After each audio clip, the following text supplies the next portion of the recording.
Dando una muy bonita tarde. ¿Se les hizo difícil llegar? No, te hablé, eres la licenciada Frida. No, soy Zaira Sarkis. Ella ahorita se encuentra en una sesión, Me pero sí. dicen que estaba enfrente de los esquites. Sí, es la primera vez que nos visita. Sí. Ah, súper bien. Ok. Pues bienvenidas y bienvenidos a todos los que nos visitan aquí por primera vez. Novamind es una clínica que se especializa en salud mental y estamos compartiendo este tipo de charlas gratuitas que son un acercamiento de la salud mental a la comunidad. ¿De acuerdo? Tenemos cada mes una serie de charlas en donde abordamos diferentes temas. Hoy vamos a trabajar un poco acerca del adulto mayor y el cuidador. Y mañana, por ejemplo, tenemos una charla acerca de violencia de género. Y bueno, estamos frecuentemente haciendo esto porque nos queremos acercar a la comunidad para decir, quitar el estigma de lo que significa la salud mental y el cuidado que debemos de tener acerca de ella.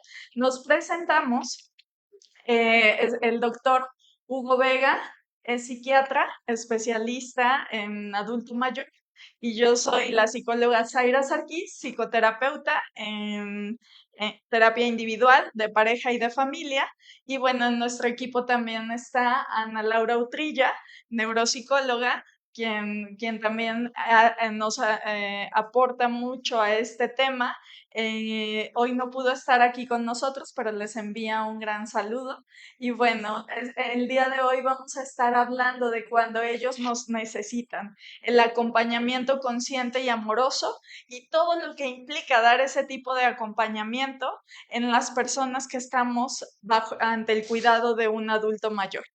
Dejo la palabra al doctor Hugo Vega y bueno, bienvenidas y bienvenidos. Gracias. Muchas gracias por acompañarnos. Bueno, el día de hoy la charla se va a dividir en dos partes. La primera parte va enfocada a conocer un poquito acerca de un proceso que es muy doloroso, eh, pero también puede tener como muchas caras positivas. Y bueno, el proceso de este trastorno es lo que va a hacer que la gente pues tenga muchos matices emocionales. La segunda parte va a ser específicamente de la sobrecarga de cuidador. Bueno, siempre me gusta empezar con una frase y esta frase a mí me llama mucho la atención y me gusta demasiado porque habla de que envejecer es como escalar una gran montaña. Mientras se sube, las fuerzas disminuyen, pero la mirada es más libre, la vista más amplia y serena. Esto lo comentó un cineasta. Y bueno, cierto es que para algunas personas tener esta posibilidad de llegar a ser viejos y tener esta claridad de ver la vida así, pues es una bendición. Esto desafortunadamente no le pasa a todos. Algunos van a tener algunas situaciones que van a ir mermando, ya sea su salud mental o su salud cognitiva, y esto pues nos va a obligar a tener la necesidad de estar más cerca de ellos para proveerles lo que ellos de algún modo ya no pueden ser sí mismos. Cierto que esto es algo, una frase muy bonita, me gusta demasiado, y ojalá y todos tuviéramos la oportunidad de llegar a eso. Pero si no tenemos esta oportunidad, bueno, tenemos la oportunidad de brindarle a la gente que es nuestros seres queridos algo similar, ¿no? En la medida de nuestras posibilidades. Bueno, ahora, quiero preguntarles, ¿cuáles son las características que presenta un adulto mayor? Cuando nosotros pensamos en un adulto mayor, a lo mejor ahorita o a lo mejor antes, ¿qué pensábamos? ¿Qué nos venía a la cabeza? Pensamos, adulto mayor, ¿cuáles son sus características? Pérdida de la memoria, De movilidad, pérdida de movilidad, cambio de humor. cambios de humor, enojones, caprichudos, Piensan que todo el mundo les va a robar su dinero.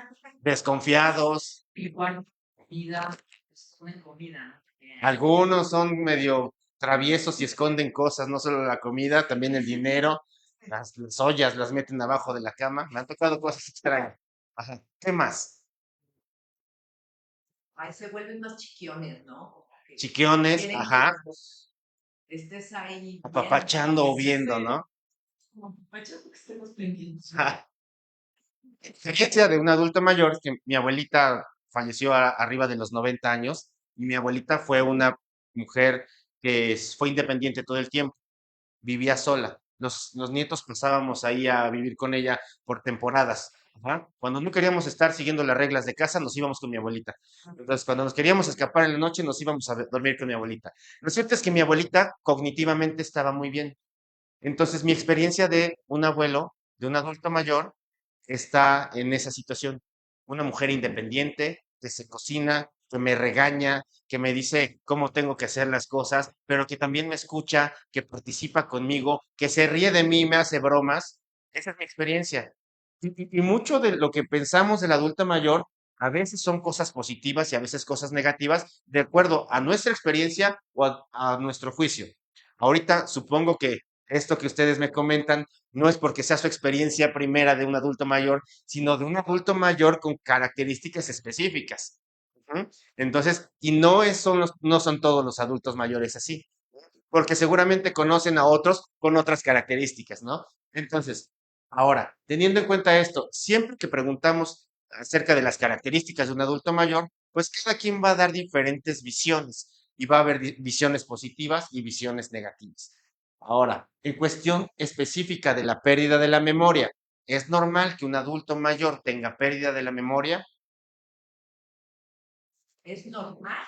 ¿Es normal Se espera que sea normal. que haya algún tipo de cambio normal?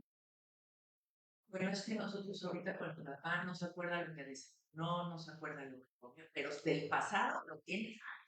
Es que la memoria tiene varias caras. La memoria de corto plazo, la de memoria de largo plazo, la memoria para realizar actividades, la memoria para recordar eventos, la memoria para recordar escenas de la vida personal, es la memoria de sonido, la memoria de imágenes. Entonces tiene muchas caras. Aquí la cuestión es, ¿qué tipo de pérdida de memoria puede ser normal en algún momento? Porque es normal que se pierda un poco la memoria. Ujú.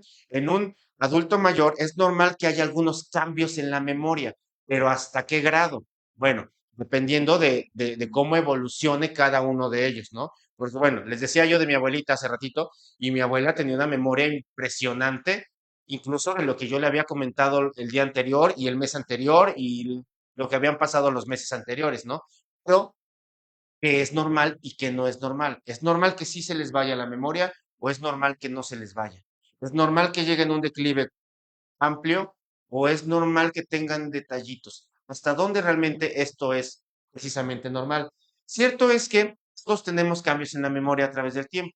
No me van a dejar mentir, la forma en cómo pensamos y recordamos las cosas ahorita no es la misma que hace 10 años, no es la misma que hace 20 años.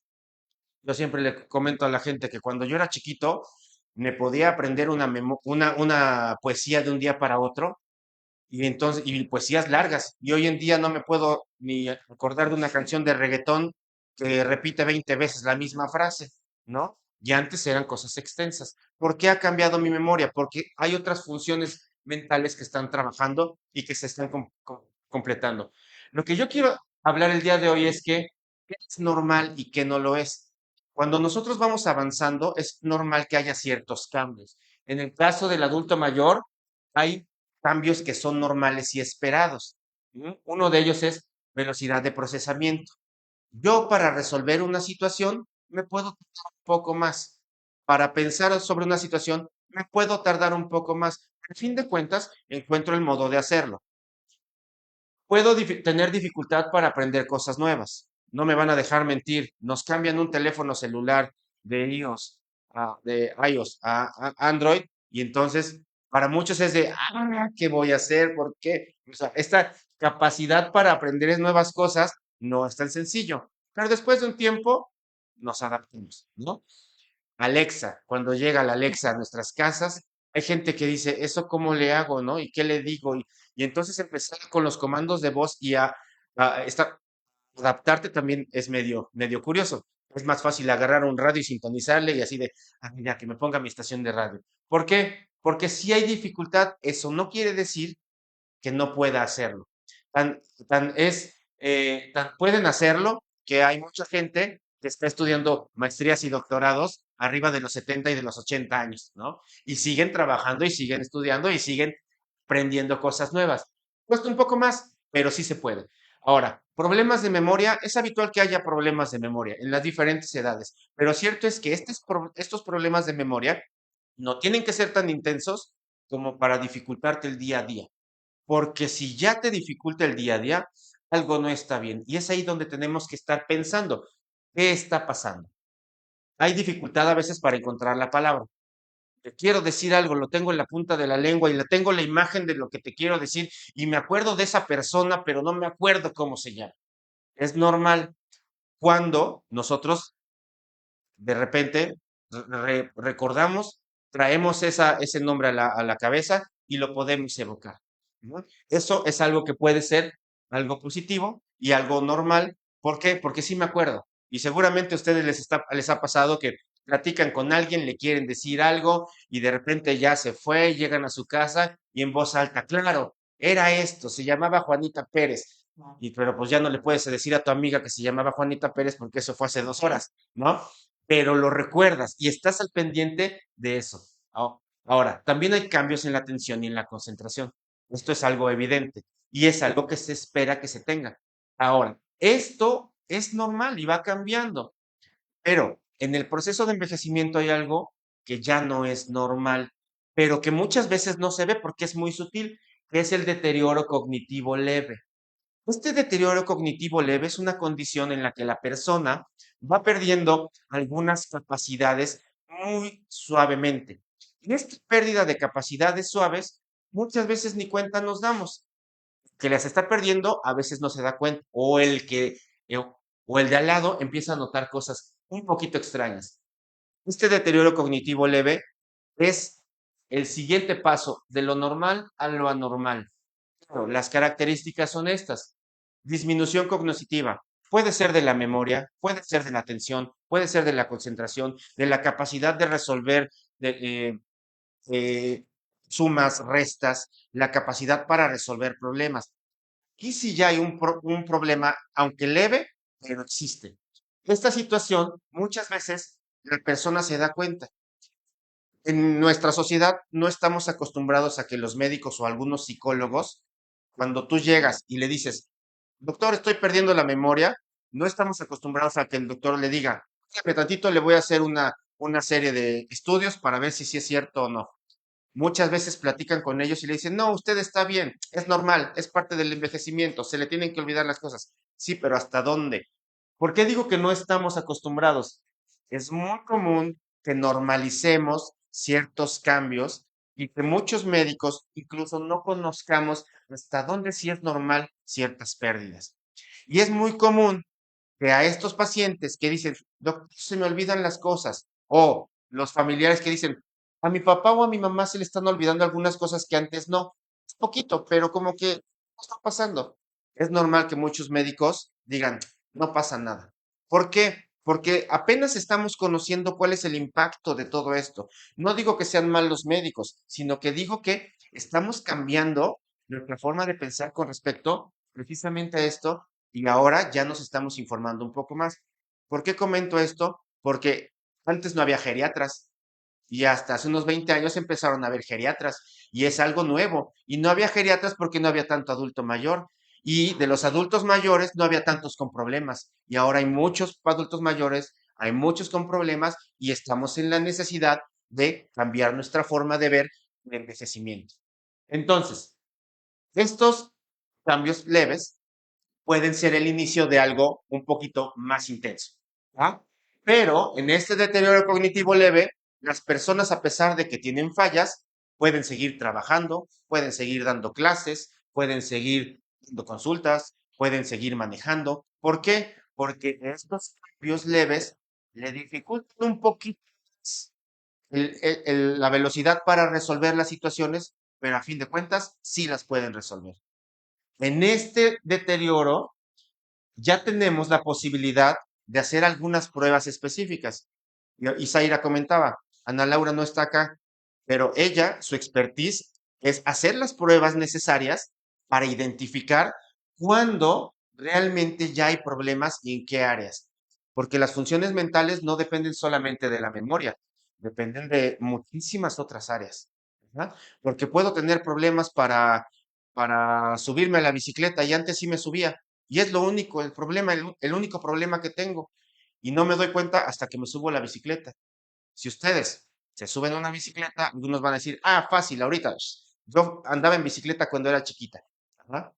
Pero va a haber personas que se suben y dicen, yo sé que tengo que mover un pie y luego el otro y que tengo que ir, sí agarrado, pero no sé, como que mi cuerpo no puede generar esa función. Ese tipo de detalles a veces no lo notamos porque no es algo parte de la vida cotidiana. Pero si hacemos pruebas, podemos identificar muchas áreas que están trabajando un poquito diferente.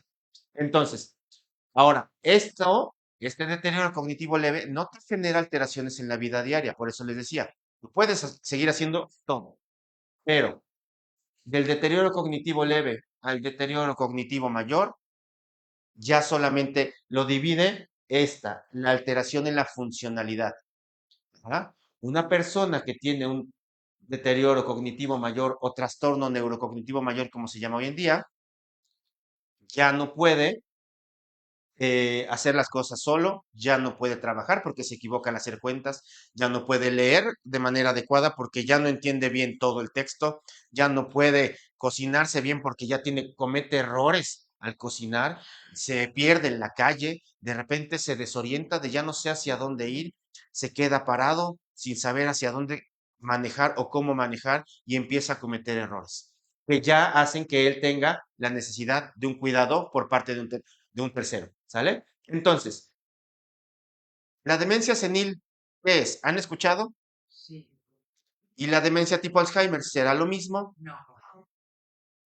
Muchas veces la demencia senil es precisamente el Alzheimer. La demencia, la demencia es un grupo muy amplio de padecimientos y el Alzheimer es uno de esos tipos de padecimientos. Demencia es el grupo. Es el nombre que se le da al grupo de aquellas personas que ya tienen un declive cognitivo. ¿Verdad? Y el Alzheimer es uno de esos tipos. Hay muchos tipos. ¿Ah?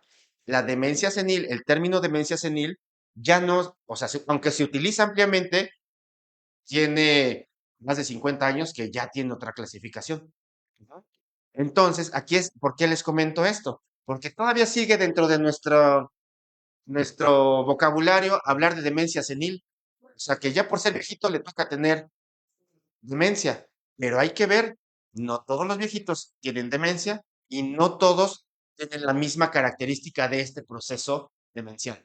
Entonces, hoy en día, si ustedes escuchan demencia o trastorno neurocognitivo mayor, es un grupo amplio de padecimientos que en su mayoría tienen alteración en la atención, en funciones ejecutivas, que es la capacidad de pensar algo, generar una idea, generar una secuenciación y para llegar a una meta. Dificultades en el aprendizaje, la memoria, el lenguaje, habilidad perceptual motora, es decir, la posibilidad de desplazarse de manera adecuada en un lugar, pero también de copiar, de entender los espacios, las formas, las caras, identificar a cada uno de mis familiares, y obviamente la forma en cómo yo me conduzco socialmente. Ajá, porque ustedes no me van a dejar mentir. Una persona que ya tiene un problema mayor empieza a comportarse de una manera inadecuada cuando antes no lo hacía. Y eso puede hacer que yo me avergüence si no entiendo el contexto. Y eso es algo muy común. Mi papá o mi mamá hacen cosas extrañas en público y yo digo, es que no tienes que hacer eso, papá. Y entonces yo siento vergüenza y mi papá ni cuenta se da, hace las cosas y es más, hasta se puede reír, ¿no? Lo puede tomar como un chiste. Entonces, esta posibilidad de darme cuenta cambia, ¿sale? Entonces, si me explico en la diferencia, un adulto mayor puede tener ciertos cambios que son esperados. Estos cambios esperados no me dificultan nada. Puedo seguir una vida normal. En este deterioro cognitivo leve, yo que soy adulto mayor puedo darme cuenta de que tengo unas fallas, pero puedo hacer mi vida normal y no necesito de nadie y me valgo por mí mismo. Ajá. Incluso mi familia puede darse cuenta que tengo fallas, pero dicen, tiene fallas, pero son menores, no pasa nada porque no se pierde, sigue trabajando, es bueno en lo que hace, es contador y sigue haciendo bien sus cuentas. Yo soy su hija y soy contadora y de repente veo que se equivoca en una cosa, pero es una de 200, pero sí noto que piensa un poco diferente. O sea, lo puedo notar, pero sigue trabajando y es funcional. En este, ya no. ¿Sale? Y es importante que nosotros sepamos esta distinción porque nosotros pensamos que, uno, todos los viejitos van a tener demencia senil, todos tienen cambio de carácter, todos son chillones, y no es cierto. Y si lo son, hay que ver cuál es el origen, porque muchas veces puede ser una depresión, puede ser una ansiedad o puede ser ya parte de un proceso un poquito más intenso. Ahora, ¿qué favorece que yo tenga un declive cognitivo? Muchas cosas. Uno, mientras más adulto mayor soy, más grande soy, más edad tengo, más riesgo tengo de que mi cerebro, de algún modo, evolucione de manera negativa. Pero si tengo un antecedente de demencia, tengo más riesgo. Es muy común que la gente me diga, oiga, doctor, a mi abuelito le dio demencia, a mí me puede dar. ¿A qué edad le dio tu abuelito demencia? A los 85 años.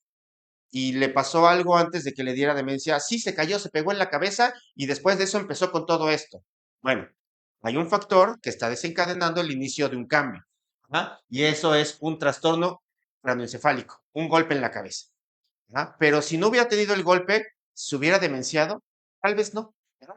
Hay demencias que son genéticas y esas demencias se presentan en edades tempranas, entre los 40 y los 50. Y para los 60 años tú ya tienes un proceso demencial. ¿Verdad? Si no tienes esto, entonces probablemente sea otra la causa.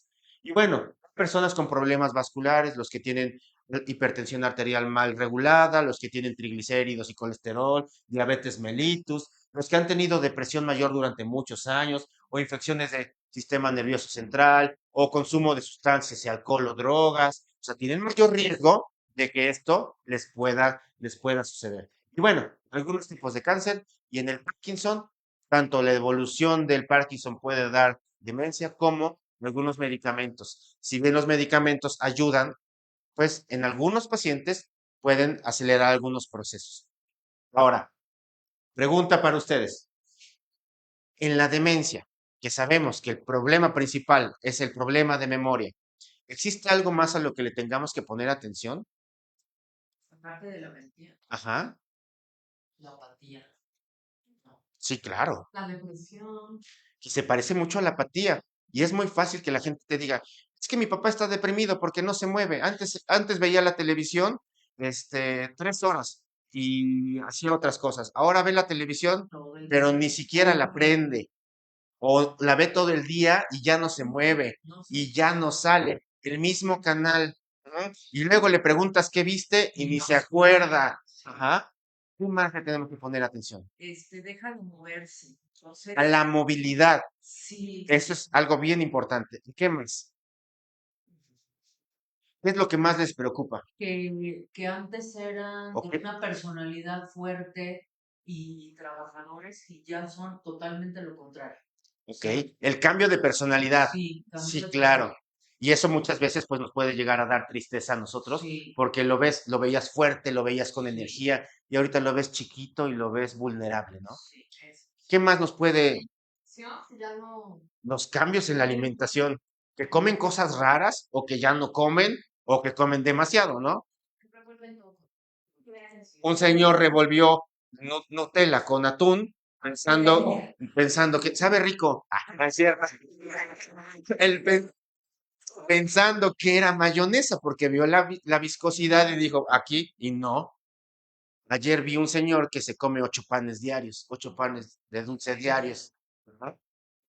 Entonces, eso, entonces la alimentación, ¿qué otra cosa más? Sueños físicos. El sueño, el cambio físico, Bueno, porque ya no les gusta bañarse. Ay, sí, esa también es Sí. otra. la negatividad a hacer cosas que tiene que ver con su autocuidado, ¿qué otras cosas? Sí, el ecoloco se volvió. Sí. Y El que quieren ecoloco. estar todo el día en pijama y salirse al restaurante en pijama. Esos son imprudencias, ¿no? Lo que Sí, platicábamos hace sí. ratito. Porque este juicio ya lo tienen lastimado, ya no lo tienen como antes lo tenían, ¿vale? ¿Qué más? Ay, que ya no platica como antes. Ya no platican como antes. Ya no O hablan. dicen cosas bien extrañas o ya no hablan y te contestan en Me monosílabos. varias veces lo mismo. Sí. ¿Cómo están tus hijos? Y a los 5 minutos, ¿cómo están tus hijos? Y te lo acabo de decir. Ajá. Ajá. Entonces, a lo que voy es, no solamente es la parte de la memoria o de la concentración, sino otras cosas más. Se altera el pensamiento, piensan cosas raras, la sensación de que le roban. ¿Qué quiere decir ese PCD? Síntomas psicológicos y conductuales de la demencia, Ah, gracias. que son precisamente un grupo amplio de síntomas que muchas veces no nos dicen. Nos dicen, es que se le va a olvidar, se le va a ir la memoria. Sí, ¿y qué más va a pasar cuando se le vaya la memoria? Pues no te va a conocer, sí, pero ese no es el problema. El problema es que un día no te conoce y te va a decir tú quién eres y se pone agresivo y te avienta. Obviamente esto no pasa en las etapas tempranas, pasa en momentos ya muy avanzados. Ajá. Pero la gente empieza a pensar en el problema cuando esto ya está avanzado. Sí, empiezan a delirar también, ¿no? Dicen cosas extrañas o raras. Sí. Me roban, me quitan, me lastiman. Ajá. No me dio de comer. Ajá. Y entonces eso nos mete en problemas con los familiares, porque tú sabes que ya le diste de comer y tu papá le dice, es que no me dio de comer. Papá, te di de comer hace una hora, no es cierto, no me diste de comer. Entonces el otro familiar que no está ahí va a llegar y va a decir, pues me lo llevo a mi casa porque tú no lo tratas bien. Y seguramente ese golpe que tiene ahí tú se lo diste. Y es otra de las situaciones, ¿no? Se pegó y ni cuenta se dio porque su percepción del dolor ya no la tiene tan, tan ya no está tan al pendiente de la percepción del dolor porque es otra de las cosas que cambian. Entonces, piensan poquito o piensan cosas raras. Cosas raras. Pensamientos de eso, de que les roban, les quitan, o O algunos o que la cuidadora es la amante del em, esposo y les empiezan a pegar. sí, claro. Hay un caso aquí en Estrellas del Sur. Y eso es algo muy común. Sí. Uno de mis pacientes agarró a bastonazos al chofer y a la hija porque tenían un amorío desde su perspectiva, pero él ya estaba sintiendo que la hija era como su esposa, Sí, porque sí. él identificaba a la hija como su esposa.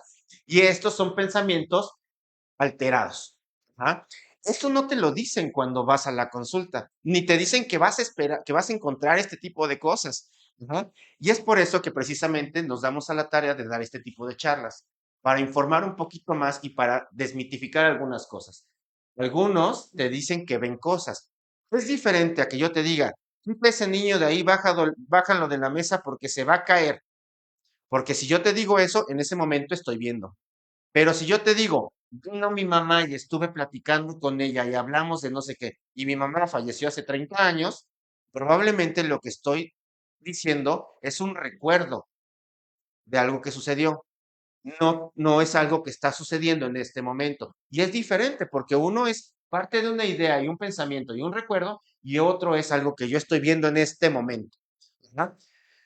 Falsos reconocimientos. No reconozco a mis hijos, a mi esposa, y eso es algo de que pasa en las primeras etapas.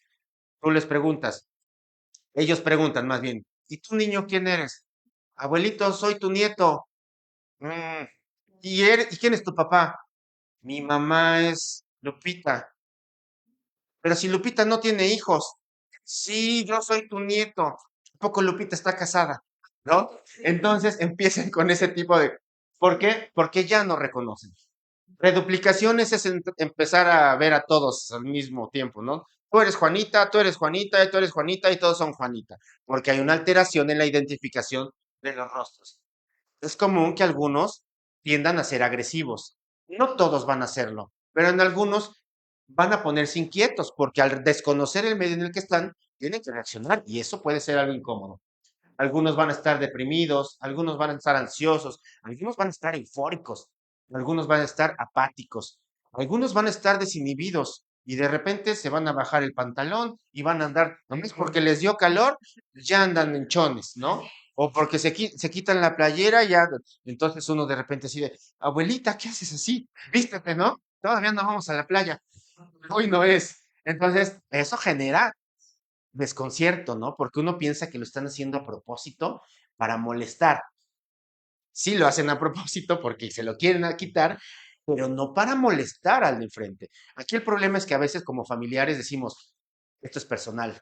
porque solamente me lo hace a mí. Y muchas veces sí lo hace solamente contigo, no lo hace con la otra hermana ni con el otro hermano. ¿Por qué? Porque no se siente en confianza. No es la misma confianza en todos lados, ¿no? Entonces, desinhibición, irritabilidad, pueden tener hiperactividad motora, se mueven de un lado para otro, ¿no? No tienen un fin. Deambulación errática, pues es algo lo mismo, ¿no? Andar caminando sin un rumbo. Y es aquí donde viene esta parte del vagabundeo. Algunos agarran camino y se van, no porque quieran perderse, sino porque tienen el impulso de caminar, se van, y cuando quieren regresar, pues ¿a dónde regreso? Es más, ¿de dónde vengo? ¿No? Ahora sí que dice la canción, ¿de dónde vengo y hacia dónde voy? ¿No? Nosotros con la ansiedad. Es parte de la ansiedad. Ajá. Sí puede ser parte de la ansiedad. Y la gente no te dice, es que estoy ansioso, solamente se para. Puede ser parte incluso hasta de dolor. Una persona con estreñimiento se para y empieza a moverse. Ajá. ¿Y por qué? Porque siente algo, pero ya no identifica esa señal como dolorosa, sino como incómoda. Y entonces empieza a pararse y empieza a moverse. Ujú. Entonces nosotros tenemos que identificar cuál es el origen de todos estos síntomas, ¿no? Nos queda claro que es este proceso demencial o este proceso del trastorno neurocognitivo, pero ¿qué más hay? Porque puede haber una infección de vías urinarias y se siente incómodo y va de un lado para el otro, nomás porque tiene infección. A nosotros nos arde si tenemos una infección, pero ellos pueden tener periodos de confusión muy intensos. ¿Ah? Entonces, reacciones catastróficas. Esto es que me dice mi papá, llévame a misa. No, papá, es que te llevo a misa de 12. No, pero es que tú no me quieres, tú me odias, yo me voy a salir, me voy a ir ahorita. Y entonces, ¡pum! Reacciones intensas con estímulos pequeños. Alteraciones en el sueño, duermen más o duermen menos, en la noche están despiertos, en la mañana duermen. Alteraciones en el apetito, comen más o comen menos o comen cosas extrañas. Alteraciones en la esfera sexual, algunos tienen algunas situaciones incómodas y seguir de cerca. No me van a dejar mentir, es el que está ahí al lado de ti, como que, ¿a dónde vas? Voy a la cocina, voy contigo. ¿A dónde vas? Voy al baño, voy contigo. Pero esto es privado, ¿no? Entonces, cierto es que son síntomas que se van a presentar. Ahora, ¿por qué es importante diagnosticarlo? Porque el trastorno neurocognitivo leve, el deterioro cognitivo antecede a la demencia, o sea, ya es parte de la evolución. No siempre se va a presentar rápido, pero se puede presentar en algún momento. A la larga genera dependencia y esto creo que es de lo más difícil a lo que nos enfrentamos. En ocasiones ni se sospecha, y menos en las etapas leves. No, antier platicaba con una familia y me decía la hija y la esposa, es que mi papá empezó con el problema hace 3 años y ya empezamos a platicar y le digo, oiga, ¿y antes no había tenido cambios en la personalidad? Dejó de hacer cosas que antes le gustaban, dejó de manejar dinero y entonces la hija dice, sí, hace como 8 años, mamá, ¿te acuerdas que cuando regresó del viaje en algún momento te dijo, maneja tú el dinero? Porque mi papá como que se dio cuenta que algo estaba mal con su forma de manejar el dinero y te dio las tarjetas y fuiste feliz porque ya tú manejabas todo el dinero. No, y le dijo, y te dio las tarjetas y te dio el dinero. ¿Y te acuerdas que después de ese tiempo te dijo, ya no quiero manejar? Y ese era un síntoma de que él ya no podía manejar, se sentía inseguro al manejar y entonces fue dejando cosas. Y cuando nos fuimos para atrás no tenía 3 años, ya llevaba 8 años con el deterioro. Y entonces a veces ni se sospecha porque desafortunadamente tenemos poca cultura para darnos cuenta de esto. Y no solamente la parte social, les digo también la parte médica. Yo en lo personal, cuando era médico general, pues este tipo de cosas nos las decían, pero no nos enseñaban todo esto de manera amplia. Ujú. Entonces, obviamente, pues esto es ya parte del expertise de muchos de los médicos que hay hoy en día, principalmente neurólogos, geriatras y psiquiatras. Y bueno, tener en cuenta que la vejez puede aumentar el riesgo de deterioro cognitivo más allá de los riesgos asociados con el aumento de la edad. De esto, lo que nos ocupa el día de hoy es precisamente que a la larga genera dependencia. Independientemente de que conozcamos o no el padecimiento, ¿quién lo va a cuidar? ¿Y qué va a sufrir aquel que cuida? ¿Qué tiene que conocer aquel que cuida? ¿Qué tiene que vivir aquel que cuida? Pues muchas veces no te enseñan y tampoco te lo esperas. aunque te puedan decir qué es lo que puede suceder, vivir la realidad puede ser bastante difícil. Entonces, ahorita doy paso a Zaira para que les explique un poquito más Sí. precisamente de el sufrimiento que tiene la persona que cuida. Bueno, pues a partir de este momento vamos a tardar aproximadamente 20 minutos en concluir la charla. Recuerden que tienen esta libertad de hacer preguntas, comentarios, eso suma mucho para poder irnos fortalecidos y recuperar toda la información posible, ¿de acuerdo? Bueno, vamos a hablar un poco acerca del paciente y el cuidador. Esta parte es muy importante porque cuando nosotros lo abordamos de esta manera, por ejemplo, ya lo vimos desde el punto de vista de psiquiatría, lo que hay que hacer, a lo que hay que atender, qué cuidados debemos de poner, cuáles son los síntomas que nos ayudan a diferenciar que algo diferente está pasando con nuestro familiar. Pero también es importante reconocer cuál ha sido su historia de vida. Si ustedes se dieron cuenta, dentro de toda esta sintomatología que ahorita se platicó, hay muchos elementos que tienen que ver con la historia de vida. Y esta historia de vida es una condición que nuestro familiar ya tiene en este momento, pero también ha traído consecuencias, ¿de acuerdo? Y no solamente hablo de consecuencias en síntomas físicos, psicológicos o psiquiátricos, sino también relacionales, porque este aspecto es súper importante cuando alguien de la familia o un externo tiene que tomar el rol de cuidador.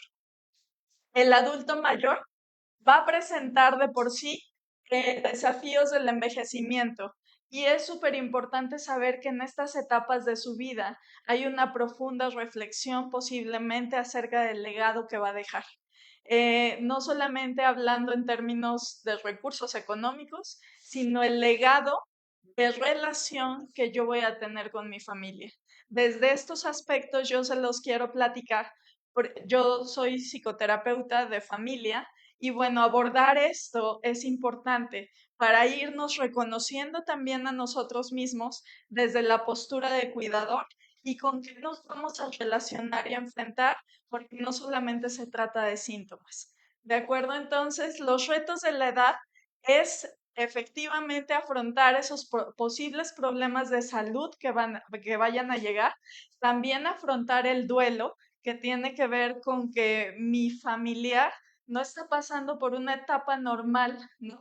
Una evolución normal de la vida, sino que se presentó una situación de deterioro en donde yo juego un papel muy activo e importante. Por lo cual, nosotros vamos a encontrar también aquí retos. ¿Qué significa cuidar? ¿Alguien me ayuda a leer qué significa cuidar? Aquí. Poner diligencia, atención y solicitud en la ejecución de algo. Asistir, guardar, conservar. Ok, esto es lo que nos dice el diccionario de la Real Academia Española. Significa poner diligencia, mucha atención, de acuerdo en algo o alguien. ¿Y de qué vamos a cuidar a esa persona? Vamos a cuidarla tal vez de enfermedades presentes, dependiendo de un tipo, ¿no? Que pueden ser psiquiátricas o pueden ser físicas. Vamos a cuidar a la persona dependiendo también de la fase o evolución o el grado de incapacidad o dependencia que genera esta enfermedad. Vamos a cuidar a la persona frente al aumento de déficits que se van presentando y del estado de salud en general. Y también vamos a cuidar a la persona en cuanto al funcionamiento familiar, ¿no? Hace ratito decían, ver cómo cambia su personalidad es duro. Saber que antes era una persona trabajadora que ejercía un rol súper activo, pero que ahora por esta situación parece el más débil, ¿no? De la situación. Sin embargo, esto va a dotarnos de adoptar nuevos roles para proveer atención y asistencia. Por lo cual, hay muchas situaciones que requieren cuidado y aquí ponemos una listita, ¿no?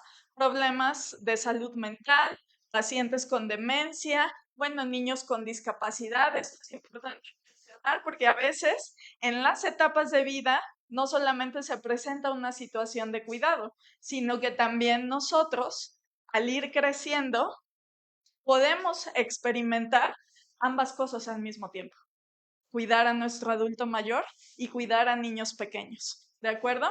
Personas con deterioro físico, personas con problemas neurológicos y enfermedades crónicas. Cuando hablamos de un cuidador, ¿me ayudan a leer esta definición? ¿Qué dice? Alguien que me ayude. Persona que asiste a otra persona que necesita ayuda para cuidar de sí misma. Esto significa ser un cuidador. Yo soy una persona que voy a ayudar a otra que lo necesita. Y entonces, normalmente el cuidador son hijas, esposas o nietas, según las estadísticas. También son esposas o madres en pacientes que están en casa. Y estas se convierten en una población de riesgo de sufrir enfermedades psíquicas o psicológicas, ¿no? Como consecuencia de no saber qué hacer a veces en el cuidado, de no estar preparados, capacitados o al menos tener un grupo de apoyo alrededor que soporte este rol. ¿De acuerdo? Entonces el reto es adoptar ese nuevo rol de cuidador para proveer atención y asistencia y percibir las actividades de ayuda como parte normal de la relación. Esto es súper importante porque a veces decimos, pues ya no nos queda de otra. Sin embargo, el tipo de relación que vamos a establecer con nuestro adulto mayor y sus situaciones añadidas no tendría, ¿no?, que verse como una carga. Ahorita vamos a platicar un poquito de cuándo se convierte en una carga, pero vamos a ver otros estudios que dicen es una posibilidad, ¿no? Es una posibilidad de autodescubrimiento incluso. Entonces vamos a tratar aquí las dos caras de la moneda. Me gustaría mucho que si ustedes están en este rol de cuidadores, vayan identificando qué está en la cara de la moneda. A veces parece carga y qué está en la cara de la moneda que puede transformar mi vida, mi visión y mi percepción de este nuevo rol. ¿De acuerdo? Así que si traen una libreta, les recomiendo que hagan esas dos columnas para que ustedes vayan identificando. Bueno, tenemos que obviamente cuando uno es cuidador va a haber estresores en el cuidador y la calidad del cuidado. ¿Qué significa un estresor? Es algo que trae estrés, ¿no? Que trae incomodidad. Por lo cual algunas consecuencias en el cuidador puede ser que aparezcan trastornos psiquiátricos como depresión, trastornos del sueño, problemas alimenticios, violencia, abuso de alcohol o estimulantes, entre otros. Sentir que tengo una limitación del tiempo dedicado hacia mí mismo. Otra de las cosas son estos sentimientos de carga u opresión constante compartido con el paciente. A veces le cuento todos mis agobios, ¿no? El agotamiento y desesperanza. Y esto muchas veces se convierte en una carga mutua. ¿De acuerdo? Otra de las cosas que suceden es que nosotros cuando tomamos ese rol de cuidador pasamos por estos estados del cuidado. A veces queremos darnos cuenta, ¿no? Normalizar, empiezo a sospechar incluso de la persona que cuido que está haciéndolo a propósito o algo por el estilo, y eso también me pone en una postura de carga porque no estoy aceptando la evolución normal de la enfermedad o del padecimiento. Otra de las cosas es buscar explicaciones, pues, ¿por qué le pasó esto? ¿Cuándo le pasó? ¿Por qué no me di cuenta? ¿No? Otro de los puntos es contar a todo el mundo las historias que me suceden, asumir, ¿no? Asumo que este es mi papel y tal vez no lo estoy asumiendo de la mejor manera, pasar por eso y entregarse completamente, olvidarme de todas las otras cosas que tengo alrededor en mi vida. Y entonces esto nos lleva a alteraciones diversas. Ya vimos que hay trastornos del estado de ánimo, de ansiedad, por uso de sustancias, del dolor y trastornos del dormir. Se disminuye esta percepción de calidad de vida a la que veníamos acostumbrados. Esto es súper importante determinarlo porque en las estadísticas tenemos que se estima que esta sobrecarga alcanza al 30% de los cuidadores. ¿sí? Y que debe de ser considerada esta población como una población vulnerable, porque está expuesta el 60% a ansiedad, el 53% de estas personas a depresión y el 26% a muchas sensaciones de impotencia.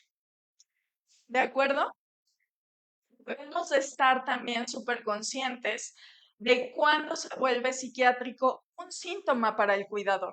Y aquí tenemos una categorización que dice, bueno, que se vuelve un tema psiquiátrico. Ya no solamente estoy triste, sino que está pasando tal vez a una depresión. Ya no solamente estoy nerviosa por cómo responder ante esta situación, sino que me siento ansiosa y perseguida y en un estado de alerta todo el tiempo.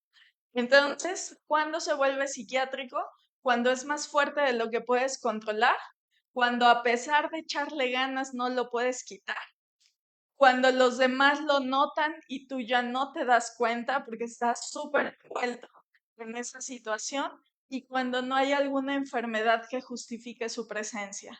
Además, cuando te genera roces y molestias con las personas y con la persona que cuidas, ¿no?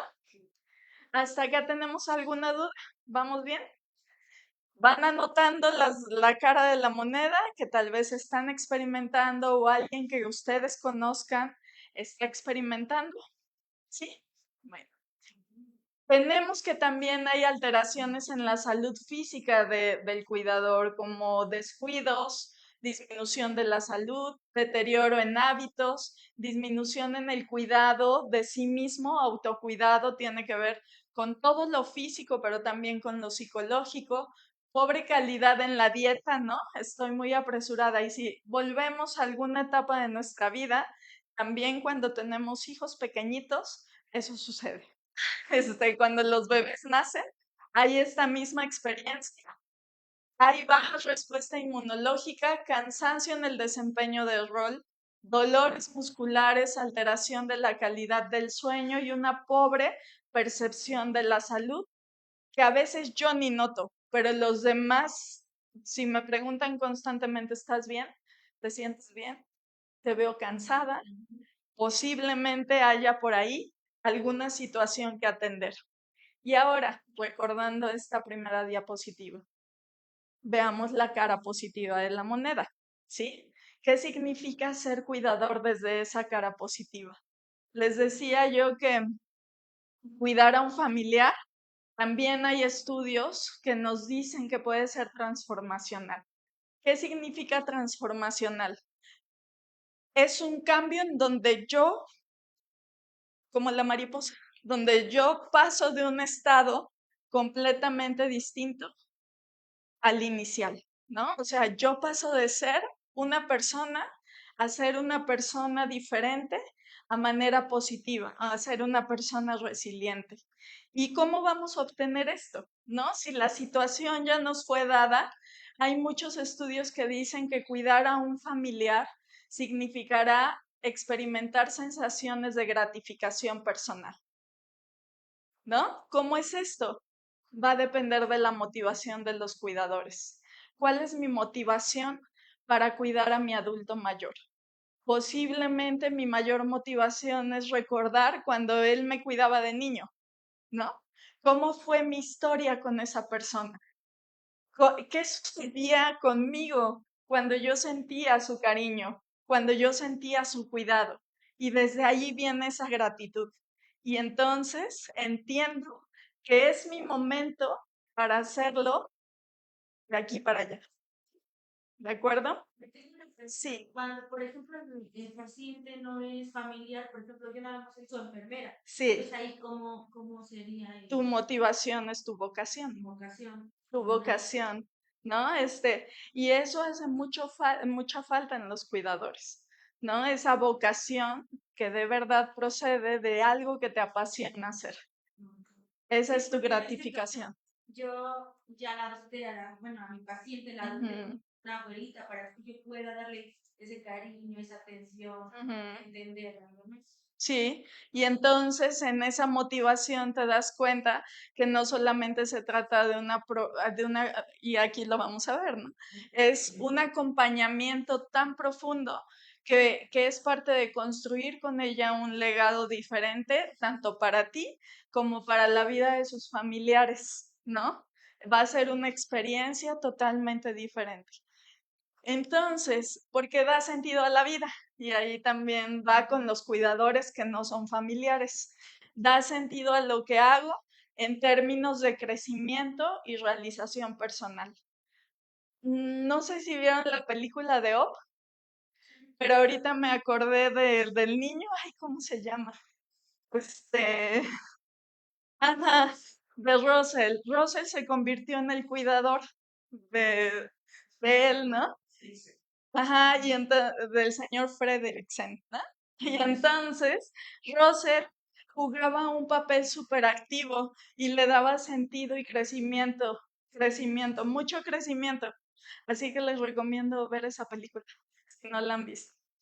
Ahora, tenemos también esta reciprocidad con expresión de amor y afecto, adquisición de nuevas capacidades, me doy cuenta hasta dónde yo me puedo estirar, ¿no? Les digo, como una crisis también de la vida, es tener hijos. Tener hijos también te hace estirarte, ¿no? O sea, te das cuenta que puedes adquirir nuevas capacidades. Y entonces en esa reciprocidad también vamos a ver los esfuerzos que nuestro adulto mayor en algún momento hizo por nosotros. La percepción del buen cuidado es otro factor.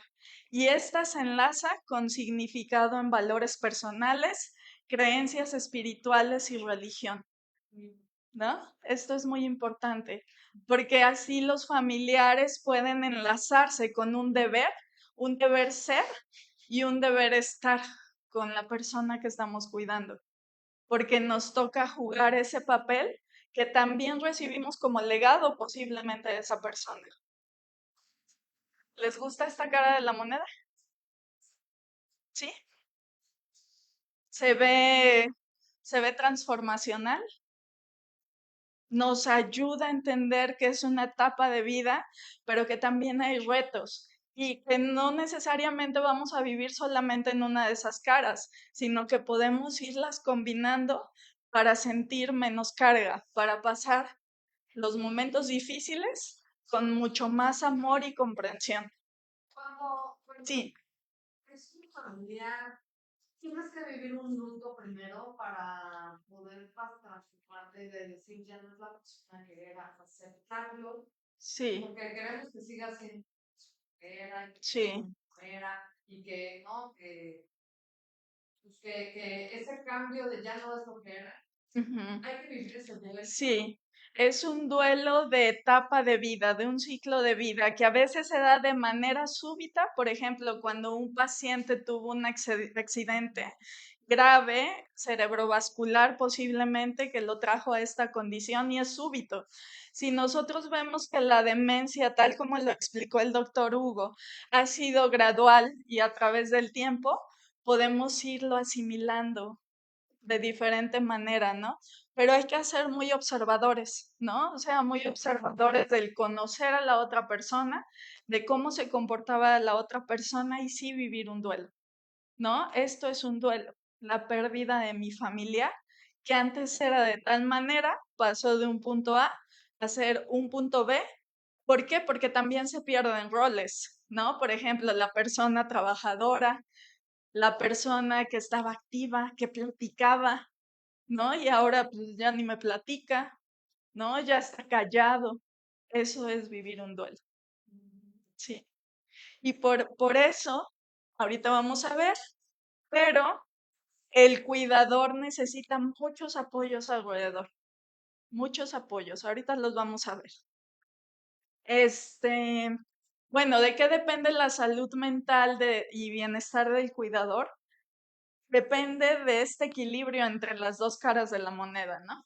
Saber que cuidar me va a traer un deterioro, ¿sí? En cada etapa de la vida, cuidar trae un deterioro, pero también puede ser un vehículo de autorrealización y de satisfacción en el rol. Cuando yo me especializo en las necesidades de cuidado. Es tomar una tarea, por ejemplo, apoyarse de personas que lo hacen, ¿no? Por ejemplo, ¿cómo te llamas? Mercedes. Mercedes es una profesional del cuidado. Si conocen a una profesional del cuidado, pregúntenle todas las cosas, ¿no? Que a veces se necesitan saber y que desconocemos totalmente. Ahora, súper importante cuidar la salud física, cuidado, ver el cuidado como obligación va a depender de las motivaciones. Es súper importante ver las características que yo estoy pasando. Por ejemplo, yo hoy tengo 40, mi mamá, no, mentira, tengo 42, casi 43. Mi mamá es una persona de 67 años. Y entonces, si yo hoy me convirtiera en su cuidadora, yo sigo siendo una persona profesionalmente activa. Tengo 2 hijos pequeñitos. Esos son los datos sociodemográficos, ¿no? Que deben de considerarse para reconocer la carga del cuidador. ¿De acuerdo? Rol de recursos psicológicos del cuidador, sus experiencias pasadas de cuidado y cómo lo está resolviendo hoy. Cuidador resiliente es esta transformación que les decía. Pasar de un punto A a un punto B, esperanza en el cuidado, un papel optimista en el cuidado y la identificación de carga subjetiva y objetiva. Esto quiere decir cuál es la carga de mi moneda que yo estoy percibiendo como una realidad, o sea, que es real y que todos lo pueden ver. Y la carga subjetiva tiene que ver con esa carga psicológica, ¿no? Que a veces puede ser fuera de lo normal o exagerada de lo que realmente es. ¿Sí me explico? Ahora, ya casi estamos por terminar, pero les queremos presentar algunos factores protectores que les van a ayudar.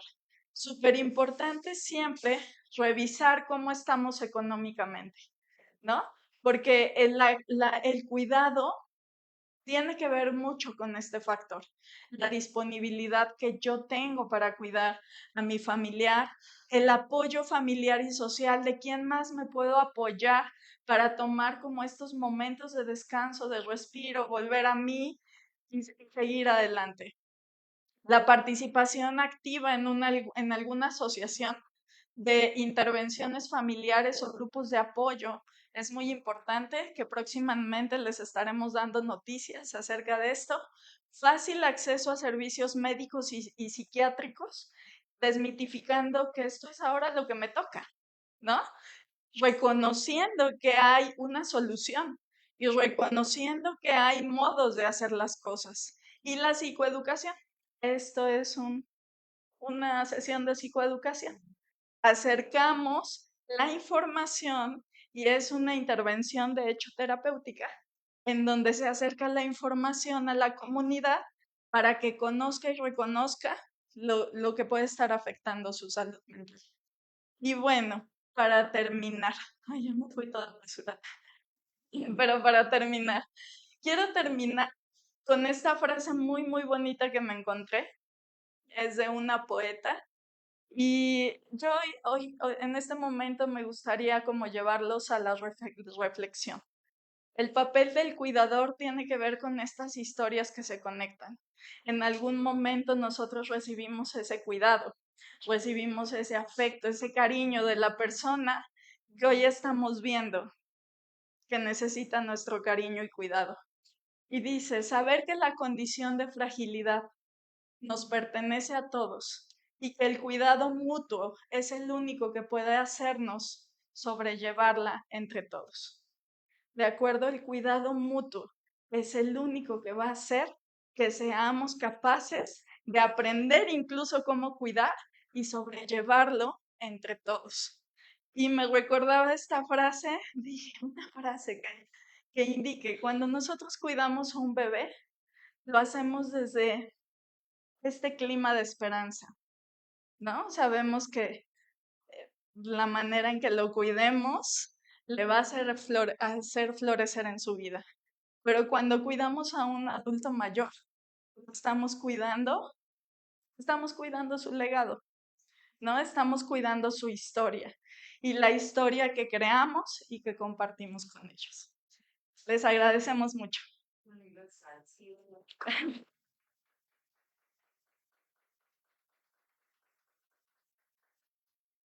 No sé si tengan por ahí alguna duda, pregunta, algo que ustedes necesitan saber para darle un mejor cuidado a la persona que hoy están atendiendo. Oye, ¿qué pasa cuando la persona no está dispuesta a recibir la ayuda, ya sea de un cuidador o de una casa de asistencia especializada? O sea, es aquí de, no estoy preguntando es afuera, o lo ideal es de que convencerla y que esté de acuerdo, o qué es lo que procede en estos casos. Me parece que es súper importante ver como las dos caras de la moneda, ¿no? El aspecto físico de la persona que está experimentando para tomar decisiones también. Creo que algo súper importante desde el aspecto psicológico es nunca restarle su voluntad, ¿no? O sea, aquello que aún ellos pueden decidir, es súper importante cuidarlo hasta el final. Sin embargo, cuando tal vez el cuidado que va a recibir sea mejor en una casa de asistencia que lo que yo le puedo proveer, pues entonces es una decisión importante que creo que debe de tomarse en familia, la familia más cercana y que está comprometida porque esa persona esté de la mejor manera. En este ¿Tú tipo de quieres? casos, pues definitivamente mucho amor no siempre es el mejor cuidado, Sí. ¿no? No puedo dar mucho amor y es muy común, algo tan simple como en casa, mi mamá ya no tiene la posibilidad, ya no se acuerda de cómo cocinar y entonces yo por practicidad y para que no se equivoque le digo, mamita, ya no cocines, cocinamos nosotros, no te preocupes, tú siéntate y venos, ¿no? Cuando está sucediendo eso, le estamos quitando la poca autonomía que tiene como para cocinar, ¿no? Y eso de manera consecutiva genera que ya tenga mayores dificultades para hacerlo. Obviamente la toma de decisiones ya está descuidada, digo, ya está limitada de algún modo. Pensando en esa pregunta, todo, la cuestión aquí es el proceso, cómo lo vamos haciendo para introducirla a otro tipo de actividades o a otro tipo de lugares, porque definitivamente no va a ser sencillo. Hay gente que agarra y dice, ya cuando no aguanto con este cuidado y ya no puedo y ya estoy sobrepasada, los llevo y sí o sí te quedas aquí en la casa, pues deberíamos de anticiparnos, ¿no? Previo a eso, empezar a buscar algunos lugares en los cuales puedan ir a participar por Ujú. horas al día e irlos introduciendo. Un día a la semana te voy a llevar a la casita del abue, que es un silo en el que les dan todas las actividades y aparte de dar actividades, dan rehabilitación y te dan de comer y te cuidan. Y vas a ir 3 horas, ¿no? Y a la siguiente semana vas a ir 4 horas. Y es un proceso de readaptación, porque también ese proceso de readaptación no es fácil.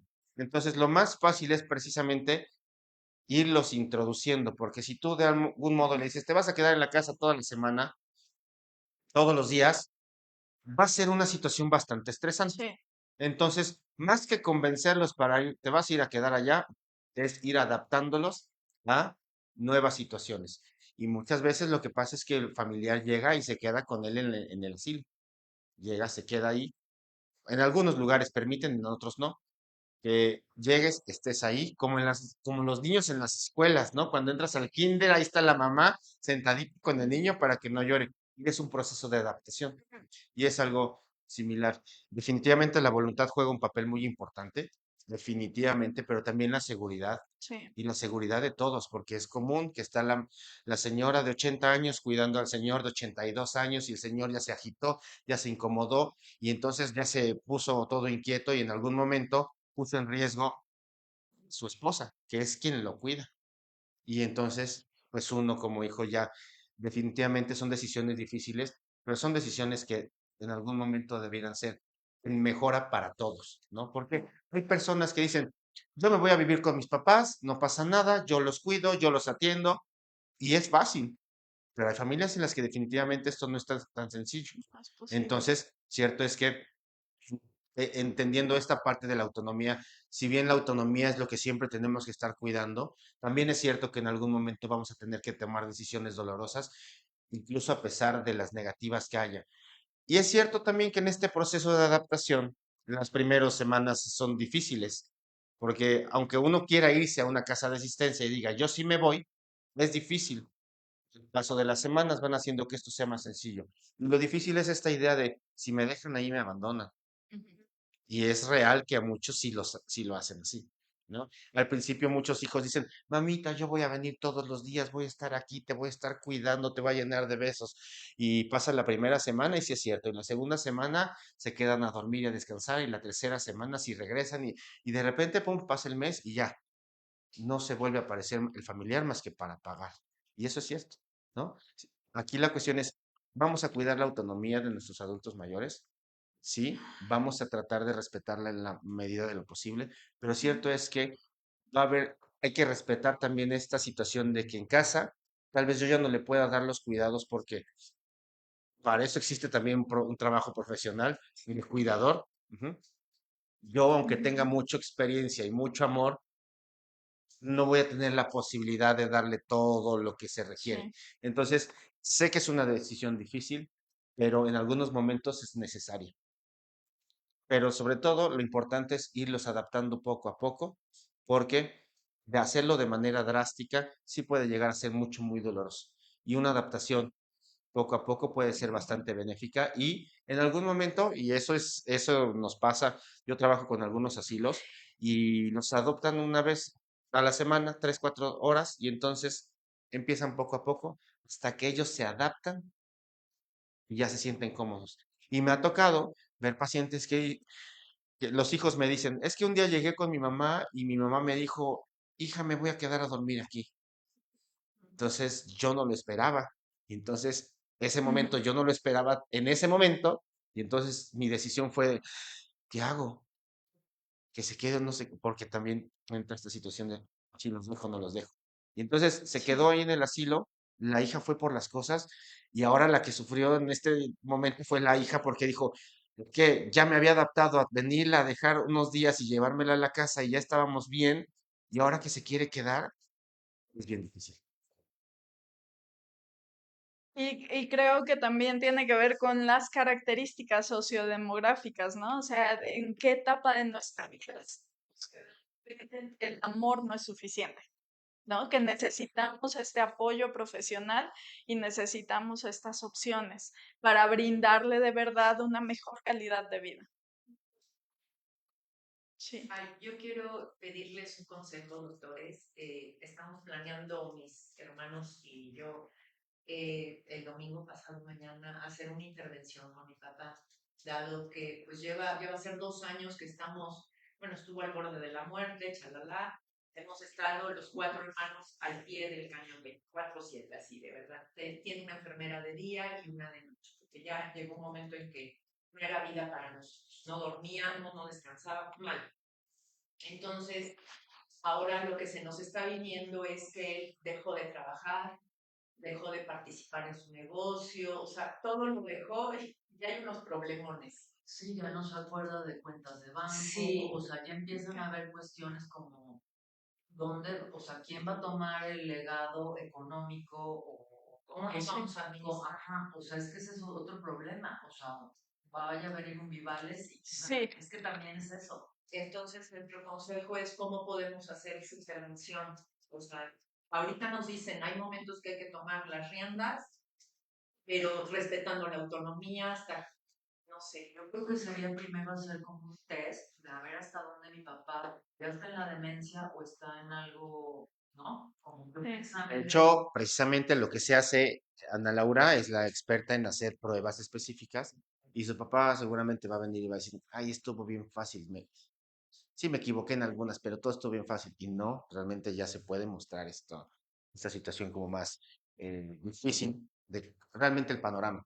Primero se hace un test, se hace una evaluación, se hace una intervención médica y legalmente, cuando ya hay un tipo de situación, se hace un llamado juicio de interdicción.